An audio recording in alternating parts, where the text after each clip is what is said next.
Mesdames et messieurs, ladies and gentlemen, bienvenue et bonjour. Hello and a warm welcome from my side to the international press conference after the 10th qualifying of the season of the DTM season 2008. Here in Le Mans, we are welcoming on stage the pole setter Tom Christensen, second place Jamie Green of Mercedes-Benz, and third place Matthias Ekström. First of all, Tom, congratulations to the second pole of the year. Le Mans and Tom Christensen, that's two words that are completely linked together. Who else could be on pole than you today here? The love affair continues, I think. You want me to comment on that? Yes. I think that obviously it's a very special place, but the only thing which has in common with, let's say, the previous or the success I have been fortunate to have with great teams, great car manufacturer, Audi especially, and obviously with my colleagues and drivers is pretty different to this. The only thing same is that we leave from the pit lane the same place, and we have the start and finish line, the first chicane. The rest couldn't go anywhere. It's quite a big difference. The small, very tight, twisty Bugatti circuit to the long 13.6 kilometer long track. But it's nice to be here and it's nice to be on pole. I'm really happy for that, especially as my season has been pretty up and down, with most down, both on mistakes and with problems and other issues. But I felt the speed has always been there, and I felt especially it was there in Barcelona. But there I got traffic in qualifying and I couldn't really go for the pole. So I'm extremely pleased to be able to do it here. And especially with such a strong and good competition as it was really to dig deep to find that little bit extra, because the qualifying is extremely close. So I'm very, very pleased especially for my team. So let me ask you, how did you find that little bit extra? What was the difference today between you and the others? We have chosen a little bit right height, a little bit lower rear right height, what we stick to, and then we tried to work on the tire pressures. First we increased, and then I think it decreased on the last set. I'm not quite sure, but that's the only thing we did. And then it was up to me to try to make sure that not to get too much oversteer in some particular places, where especially the first chicane, and which it works pretty well, and I know that the first sector works well, and I had to improve the last sector, and that was basically to sort of leave the brakes a bit earlier and go a bit earlier on throttle through the chicane and let the car take the curb through there, and on this lap it sticked, and this made the pole. Very good, so congratulations. I come back to you later on. Jamie, second in the grid tomorrow. A little bit disappointed that you didn't make it on pole, or can you live with that? No, I'm pretty happy all in all with second place. Obviously our car is a little bit heavier here than our opposition, so I think we can be pretty happy with our performance today. That's another issue. You have 10 kilos more on board. Everybody before this weekend said big advantage for Audi. Now it doesn't seem to be such a big advantage for them, and there's a big disadvantage for you. Do you have an explanation for that? Is it the track? Is it the car? What is it? Yeah, I think we've made progress throughout the year. I think we've worked really hard to develop our car and improve our package, and we've been very strong in the last few races, and even here with more weight we're still competitive. So I think that's just a reflection of all the hard work we've put in, and what a great job everyone at the HWA and Mercedes factory have done to develop the car and keep us in the fight. Okay, thank you. Come back to you later as well. Matthias, congratulations to the third position in the grid. Satisfied with that? Yeah, or could it have been more? Yeah, I mean, everybody are trying to come here to go for pole position, but for myself, I'm happy to be in the front, as I've been struggling the whole weekend with a quite heavy cold, and I've been fighting quite hard behind the steering wheel. But still, I'm very happy. My A4 was driving really good the whole weekend, and it was more or less up to me to squeeze it out as much as I could. Mm-hmm. The same question to Jamie, maybe vice versa. You have 10 kilos less on board, but it doesn't seem to be any difference between your car, between the A4 and the C-Class. Do you have an explanation for that? Yeah, I think you can see a difference, because it's an Audi which is in the front. Yes, okay. I mean, still to find 800s or whatever it is, when you come to the really quick lap times, I mean, then it's when it's really is getting difficult. And Tom squeezed everything out of it, and that shows that for me we are still quicker here today with A4. Very good. Coming back to you later as well. Tom, question looking to tomorrow. You go into the race from pole position. I think you're free to do whatever you like to win the race. How do you see it? Yeah, I guess so. That's for sure. That has always been the case. Somebody was telling that the weather forecast could look a little bit strange tomorrow, so maybe bring a few rain jackets and some umbrellas. And in that case, then I just have to concentrate to start on the right tires, because last time I was on pole, it was not for very long. I don't think that the wrong decision will be made again. But would this be? Let's look a little into the crystal ball. If you win a DTM run here at Le Mans, maybe tomorrow, will that be something special for you? You can look into that ball and you can keep doing it, but I don't comment on that. I mean, I will do my best as I always do, and obviously sometimes there's good and bad days, but I need some good days. So today was one, and I would like to wake up for a good day tomorrow as well. We wish you another good day tomorrow. Be sure of that. Jamie, standing just in front of Paul, who is the big championship contender. You maybe do some protection service tomorrow, or can you do your race as you like it? Well, we have to see how it turns out. Obviously, the start is a key point, and I'll do my best to make a good start, and then we'll see how the race goes from there. Like Tom said, the weather could be changeable, so it could be an interesting race anyway. So obviously, I'll focus on doing the best job I can. Very good. The same for you, Matthias, because you're standing in front of Timo, who is the championship leader still, who has best chances maybe to have a celebration Sunday night. Will you help him to do that, or can you do your race like you want? I think the best help me and Tom and all other Audi drivers can do is just pushing everything we can to try and score as many points as possible, so that we make sure that our competitors is behind us. But if I will see Timo in the mirrors, for sure I won't fight him as hard as ever, but still I will concentrate on doing a good start tomorrow and try and do the race for myself as good as possible, and then we see, because still it's quite a long way to go before the championship is over. It's 40 laps tomorrow. Thank you very much. Congratulations again to the pole setter, to the second place and the third place. And now in your own languages, please, Tom Christensen in Danish. Det fedt at være på pole igen. Jeg mener sidst vi kørte DTM, der var mulighederne der også. Der var der jo lidt, vi kender den der lille trafik. Så det er fedt at være det nu, og med Jamie Ekstrøm her, og de reste og Scheider, som kæmper mesterskabet bagved, så vil man se et meget, meget spændende løb i morgen. Så vi får se, og tak for nu. Thanks, Tom, and Matthias also, please, in your statement in Swedish. Jag är väldigt nöjd med att vara trea efter hela helgen haft en tung förkylning, och det är väldigt kul att sitta här på presskonferens med Tom och vi två som inte har haft kanske den bästa förutom de senaste tävlingarna få köra om några pallplatser imorgon, och han ska få kämpa hårt för sin seger. I only got the word press conference. Okay, thank you very much, Tom Christensen, Jamie Green, Matthias Ekström. Best of luck. Keep our fingers crossed for tomorrow. Thank you very much. And next on stage, the two heads of motorsports, please. Dr. Wolfgang Ulrich and Norbert Haug.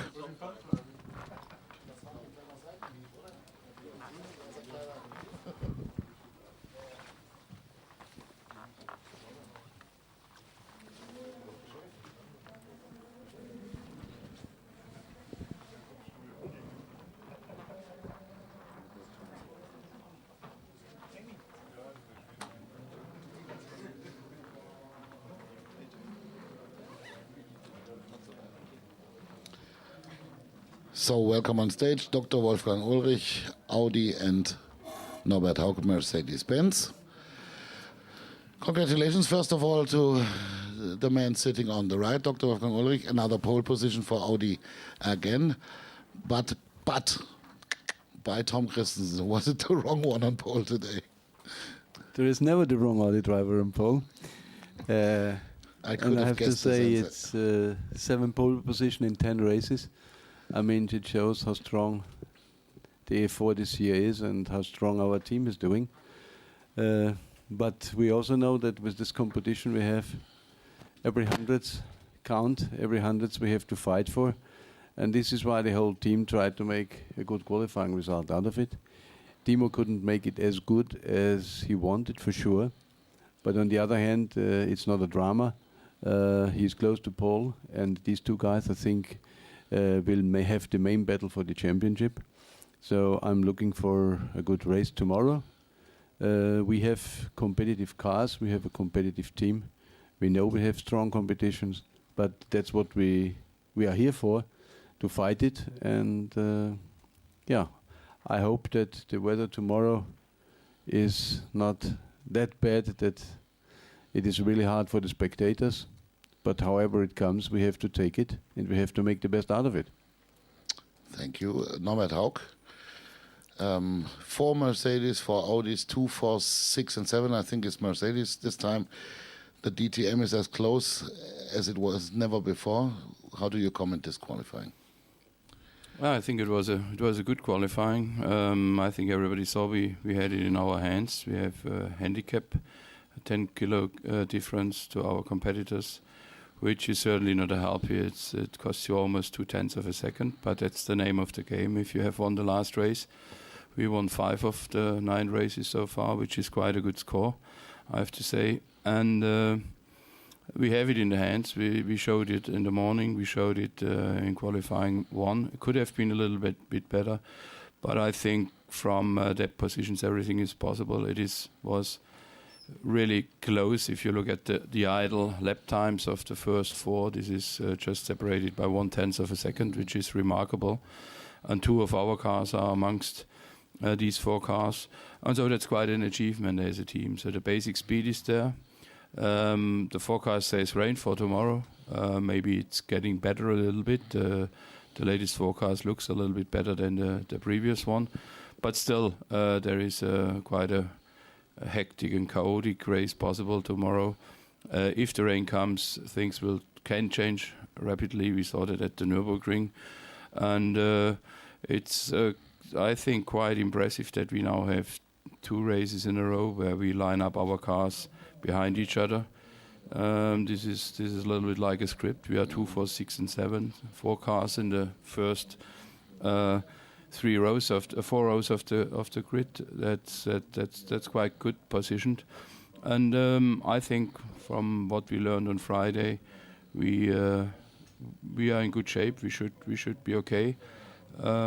It's a shame that Paul did not make it in the first row. That was possible, but Jamie did a good job considering the weight penalty, and so I think it's a reasonable good outcome for the qualifying for us. Dr. Ulrich, if Norbert Haug was saying 2, 4, 6 and 7. Last race in Barcelona, Audi was 2, 4, 6 and 7. Now you are 1, 3, 5 and 8. But Timo Scheider, as you mentioned, only in exclamation marks in 5th position. He's the main championship contender. Could you give us a little look into race strategy for him tomorrow? We can make a race strategy for sure, and we will do before the race, but it will be a race strategy that will be value only if you know how the first 3 corners will happen. This is something we always know. Basically, it's easy. Everybody should go as fast as he can. And if there are good pit stops and a good strategy coming together, for sure we will try to help with the strategy to get Timo in a good position. But at the end, it's racing, and each of the drivers will go for his good result, because at the end it's important that the Audi drivers collect as many points as possible, because these points are not available for our competitors, and that's at the end the game. Okay, on the one hand it's a team competition, on the other hand it's a drivers competition, and I'm sure you want to have both titles. For sure, we would like to have both titles, but at the end it's just to have cars that are fast and competitive. If you don't have this, you don't even need to think about one of them. So no special protecting thinking or something for Timo? I think we have seen in the last races that our guys know quite well that there is good fighting, something we have to do for the spectators, but that unfair activities makes no sense, it's good for nobody, and it's just negative. So I really hope that we will see a fair, hard race tomorrow, and if there is a fair race, I think the ones that go for the championship, they will have a chance to position themselves for the championship. On the other hand, Mercedes has to look that Paul di Resta makes up a lot of even more points up to Timo Scheider because he's 7 back. How will you do that? How will you bring some other Mercedes cars between them? No, we will see. We will see. I mean, we need not only say fair play, we need to do it, and hopefully we'll do it this time around. And then the best ones should win. I'm pretty relaxed on it. And I think it was so balanced the season. The first race didn't bring us the result because we just had a bad pit stop with a slipping clutch. Otherwise, it could still be closer. And so far, Timo was the outstanding man. Everybody else is quite close together. And Paul just suffered under our mistake with the slipping clutch in Hockenheim. Otherwise, we would have even a closer championship battle right now. But that was our fault, so it is up to us to change that. But I have to say, our guys did a great job. And lots of people are probably surprised because some people thought after Zandvoort it's all over now. And I think that speaks for Mercedes, for HWA, for Gerhard Unger, Jürgen Matthijs, and all the private guys as well. Our teams, they keep fighting, and they are fair players, and that's what counts for me as a sportsman at the end of the day. I think it is a remarkable achievement from the Mücke team to get the car from Engel, Dan Maro overnight, and he is 13th on the grid right now. I have to say, Susie, fantastic job. Just missed the second part by less than a tenth of a second, and I mean Susie beat names like Gary Paffett and Ralf Schumacher, for example. And this sometimes is not mentioned, in conferences like that. But I think at some stage you need to have a look how competitive that field is, and what a girl like Susie can do. Was a shame. I mean, it would have been fantastic to get 14th, and then probably another place is possible. But now, a great driver like Markus Winklock is 12th and Susie Stoddard is 15th. So I think she does not need to feel ashamed about such a result, and that needs to be mentioned at one stage as well. And we'll see what tomorrow brings. I think all in all, the championship so far was quite a competitive one, and still 2 races to go, still everything possible. Still everything open, so we hope for a fair and really good race tomorrow. 40 laps, when my information is right, are ahead of us. And at last, please, in German, the statement of Dr. Wolfgang Ulrich. Ja, zunächst einmal freue ich mich natürlich, dass Tom es hier geschafft hat, auf Pole zu kommen. Er hatte das Zeug sicher schon in Barcelona. Dort ist es leider nicht dazu gekommen, aber jetzt konnte er es hier in seiner zweiten Heimat umsetzen. Hier ist er immer besonders gut drauf. Das freut mich auch. Und insgesamt denke ich, haben wir eine sehr ordentliche und starke Teamleistung auf die Beine gestellt. Es war jetzt die 7. Pole in dieser Saison, und ich denke, das zeigt auch, dass die Performance im Qualifying dieses Jahr wirklich sehr gut ist, unserer A4, dass die Mannschaft eine gute Arbeit gemacht hat. Wir wissen, dass es morgen ein hartes Rennen wird, dass Timo und Paul di Resta zwar nahe beisammen stehen, aber nicht ganz vorne, und dass die zwei sicherlich es sich untereinander auskappeln müssen, wie die Meisterschaft gegen das Ende läuft. Ein jeder, der vorne steht, möchte natürlich aus dieser Position ein gutes Rennergebnis machen, und darum denke ich, dass wir morgen ein spannendes und gutes Rennen sehen werden. So thank you, Dr. Wolfgang Ulrich, and now Norbert Haug, please, also in German. Ja, ich denke, es war ein sehr spannendes Qualifying. Es ist ganz knapp zugegangen, 80.000 am Ende. Das ist der berühmte Wimpernschlag. Aber wir sind auf Platz 2, 4, 6 und 7. Eine starke Mannschaftsleistung angesichts des Handicaps von 10 Kilo, was doch einiges an Rundenzeit ausmacht. Wir hatten ein bisschen mehr drauf. Der Paul hat es gezeigt bei den Sessions, die es bisher gab. Und natürlich wäre es die ganz große Überraschung, wenn er ganz nach vorne fahren kann, was prinzipiell, wie die theoretischen Rundenzeiten sagen, möglich ist. Das halte ich für eine starke Leistung. Ich halte für eine starke Leistung, wie sich unser Team positioniert hat. Es gab Stimmen nach Zandvoort, dass alles klar sei und wir die Chance nicht mehr haben. Mittlerweile haben wir weniger Poles und mehr Siege. Was für mich sehr viel zählt, ist der Sieg. Und unsere Truppe ist nach wie vor so unterwegs, dass fair und straight on gekämpft wird und dass an der Technik weiter in den erlaubten Möglichkeiten, die nicht groß sind während der Saison, weitergearbeitet wird. Und ich denke, so kann sich die Saison durchaus sehen lassen und auch das, was Mercedes geleistet hat.